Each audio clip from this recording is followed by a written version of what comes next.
Olá, amigos. Hoje nós vamos falar sobre a construção da capacidade de comunicação. Um grupo de professores de uma certa universidade assistiu a uma aula inaugural de ensino de alfabetização. Essa aula estava sendo proferida por uma doutora em linguística, onde ela disse que, abre aspas, os cidadãos atualmente estão sem responsabilidade para com os horários. Eu já havia falo que não tolero atrasos em minhas aulas. Fecha aspas. Pois é, os cidadãos e eu havia falo. Complicado, né? Como esse fato não é mais incomum, percebemos que a nossa preocupação com a linguagem, a partir de uma boa alfabetização, é realmente algo imprescindível, né? A nossa sugestão é que em todos os cursos superiores, independentemente da área do conhecimento, sejam planejadas palestras, pode ser semestrais até, mas obrigatórias, sobre as dificuldades mais comuns encontradas no nosso idioma, porque assim nós acabaremos reduzindo essas verdadeiras barbaridades, tanto na fala, na apresentação de seminários, congressos, etc., como na própria escrita de um projeto de pesquisa. E isso está sendo cometido por licenciados, graduados, mestres e, pelo que a gente observou, doutores.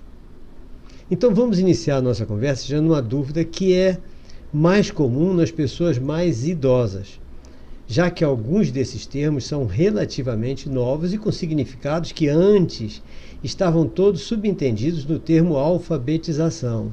Então é bom que todo mundo tome conhecimento disso para a gente saber realmente do que a gente está falando, tá? Já que nós vamos fazer todo um processo de vídeos, etc., sobre o processo de alfabetização, letramento, aprendizagem e tudo mais, né?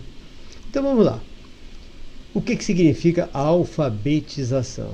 A aprendizagem do alfabeto, ou seja, a alfabetização é considerada pela sociedade como elemento essencial para que a pessoa tenha o domínio da leitura e da escrita e, portanto, tenha mais facilidade para o seu desenvolvimento intelectual e profissional. É óbvio, né? Sem o entendimento das mensagens por meio da codificação escrita ou também desenhada, né, a comunidade teria muita dificuldade de registrar seus acontecimentos, seus ensinamentos e também para construir uma bagagem cultural com mais facilidade.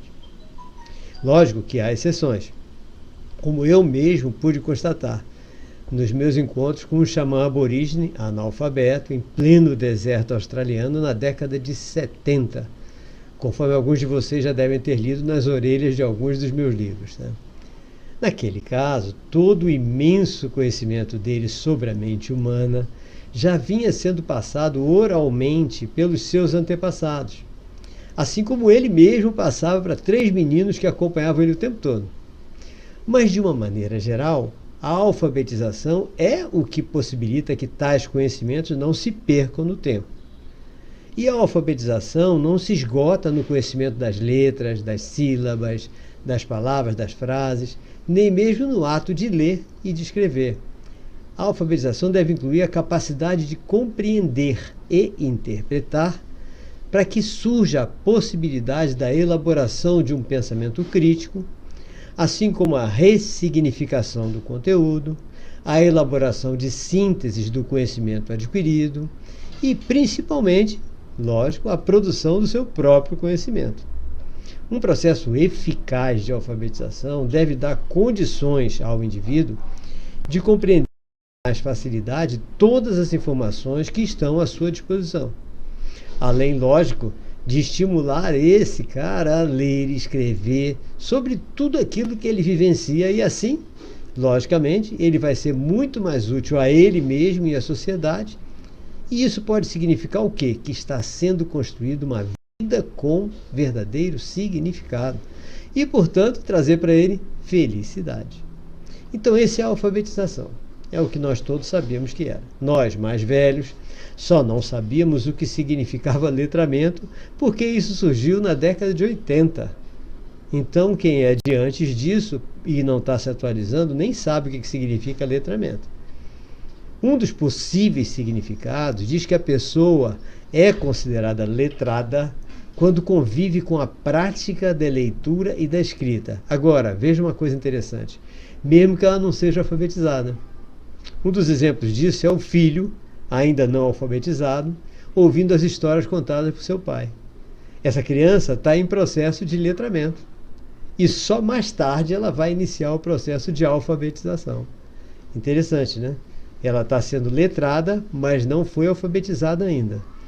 O resultado de saber ler e escrever continua sendo do processo de alfabetização.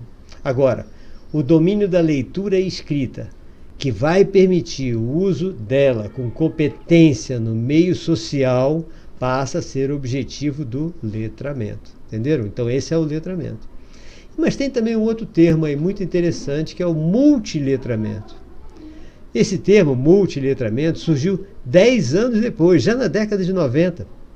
Foi por pesquisadores em linguística que visavam articular diferentes modalidades de linguagem para além da escrita, incluindo o quê? A linguagem sonora, visual, corporal, digital e todas as demais formas de entendimento de mundo e de expressão do mundo, né?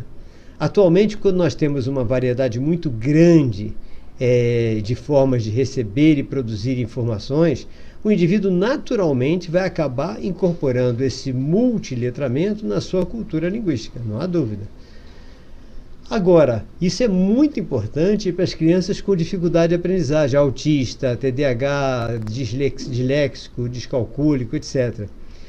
Porque para essas crianças com dificuldade de aprendizagem, o uso de textos semióticos, por exemplo, representando as informações por imagens visuais, corporais, sonoras, é uma prática de multiletramento que é super recomendada para facilitar o entendimento e, portanto, a aprendizagem.